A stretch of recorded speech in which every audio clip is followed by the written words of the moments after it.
Thank you ভাই। ভাই লেবু জল দিয়ে গেছে না এখন, আবার গরম জলের মধ্যে খাওয়ার আগে দেয় ভাই। ভাই তুই আসিসনি কখনো ফাইন না, নাইনে? আমি তো আগে ধাওয়াতে খেতাম। এই জন্যই তোর এই অবস্থা। তোকে জানতে হবে তো একটা ফাইন নাইন আসতে গেলে কি করতে হয় কি করতে হয় না। কেমন সব লোকদের নিয়ে চলে এসেছি ভাই, কোনো কিছু সেন্স নেই জানি, পুরো থার্ড ক্লাস। দেখ তাহলে কিভাবে এটাকে খেতে কি হয়। করে খায়? হ্যাঁ তাহলে দেখা। আয় তাহলে।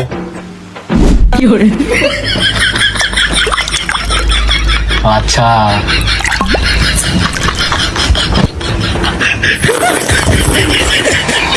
বুঝেছিস? হ্যাঁ। এখন যেখানেই যাবি সেখানে এরকম ভাবেই কিন্তু খাবি, হ্যাঁ? না হলে কিন্তু লোকে অপমান করবে তোকে আর আমাদেরকে খুব নিচু ভাববে। এটা করবি না কখনো।